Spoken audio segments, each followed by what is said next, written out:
Hello class, this is Ian Woodruff, the course coordinator for your Introduction to Management course. And this short presentation is designed to help you prepare for your upcoming Intro to Management exam in Semester 1, 2014. Let me start by looking at the exam overview.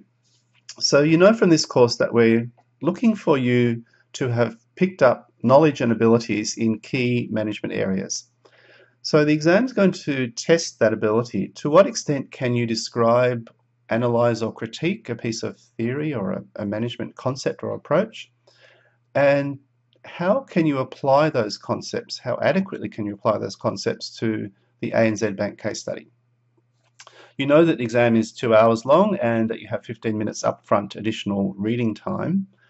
And you know too that the exam has the ANZ Bank case study, which you have already. I strongly recommend that you are very, very familiar with that case before you go into the exam. You don't want to be spending part of your exam time rereading and understanding the case. Have that clearly in your mind before you get into the exam hall.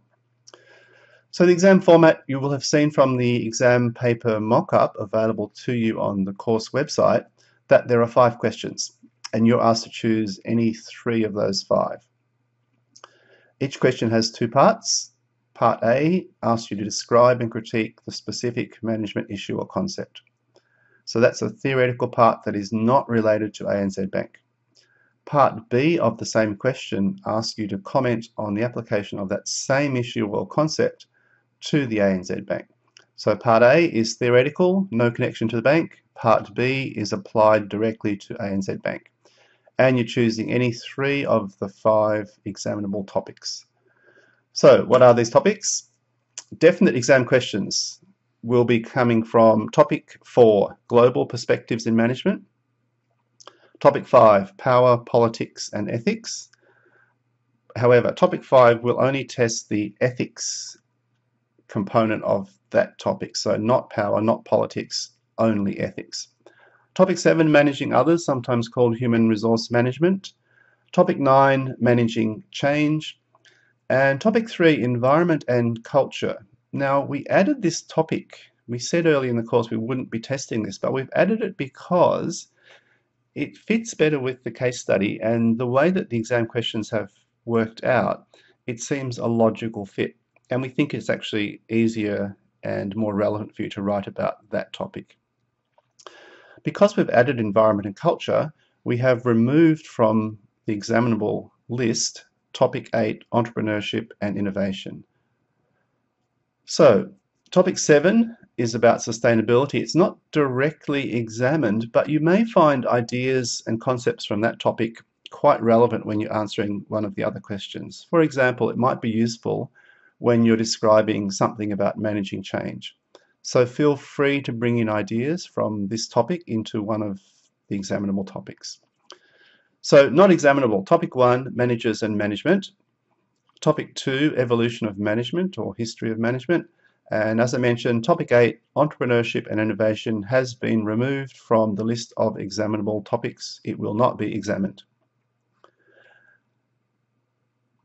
Because these are the 5 topics that are examinable, then clearly you need to have a good handle on each of those. So go back through your notes that you've taken in class on the 5 topics.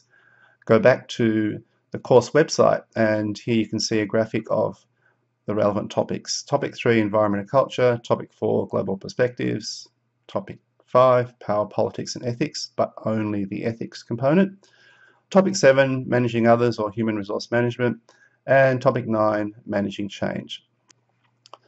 So thinking about these same 5 topics from the perspective of the matrix for the course, you remember this slide from week 1 and again in week 12, you've got down the left side all of the topics from the course, and we've just said now that the ones that are examinable are international management or global issues in management, as it's also called, ethical management and only the ethics part of that, human resource management or managing others, and change management. So there are 4, and the 5th one is actually this dimension from the frames of reference, the culture and environment.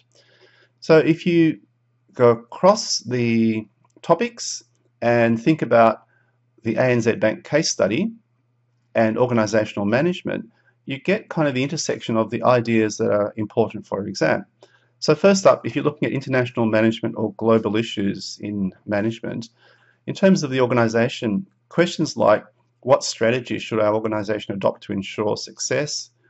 In terms of the culture topic, do countries have different cultures and environments, and how might that feature in your answer to a question?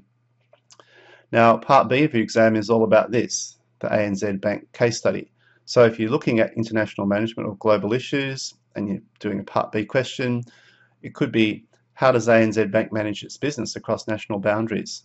So there are discrete things about the bank itself in relation to the issue of international management.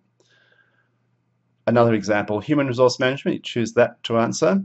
In terms of organisational aspects, how should we shape our HR functions? So if a part A question says something like, describe key functions of human resource management in organisations, maybe that's a starting point for you.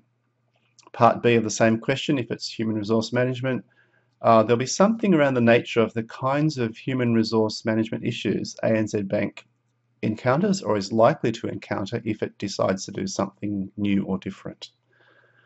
So go through that, make sure you've covered all the intersections between the topics and the frames of reference point.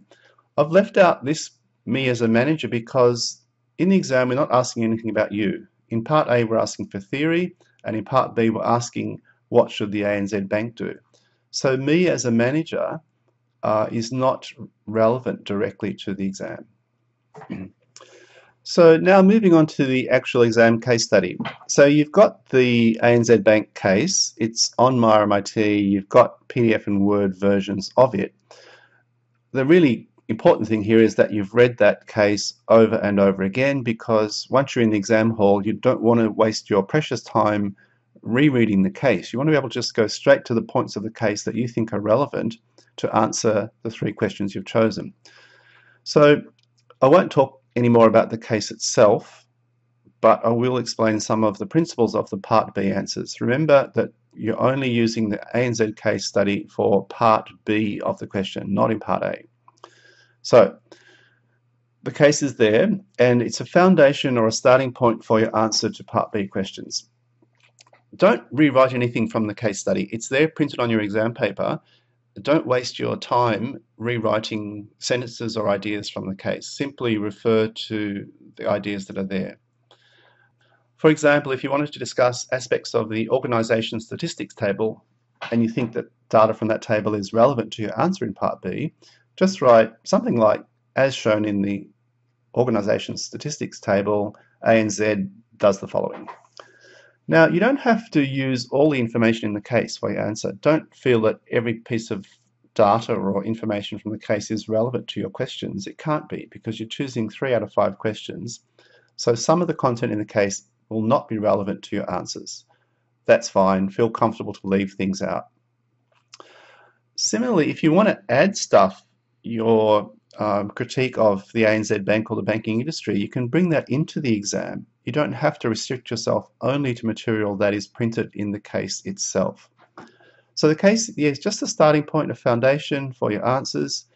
Part B answers are very individual. We can't really even predict very much what you're going to write because it depends on your strategy and your approach and your ideas. So like we've said before, for Part B, we're looking primarily for a logical application of an idea or theory from this course to the ANZ case. Now, some of the questions may give you a little bit of a scenario. They might say, ANZ Bank decides to do something different. And because it's doing something differently, how might you apply certain ideas from the course to help the bank strategize or plan that? So I guess just repeating the whole concept, Part A is theory, simply testing your knowledge of content covered in the course, and Part B is where we apply that same theory used in Part A to the ANZ Bank. All right, I think that's probably enough information for you to get you started with your preparation for the exam. We've covered the topics that will be included in the exam. We've looked broadly at the strategies for tackling Part A and Part B questions. We've touched on how the ANZ case study will be relevant to your Part B answers. If you want more help, please feel free to email me, ian.woodruff@rmit.edu.au. If you'd like to look at approaches to the case study in more detail, there is a second video called the Part B video, which will look specifically at how the case study relates to the questions. That video is available to you. It's called Part B. It's on MyRMIT in the BUSM 4192 course site. And again, any questions, please feel free to email ian.woodruff@rmit.edu.au, and best of luck with your exam.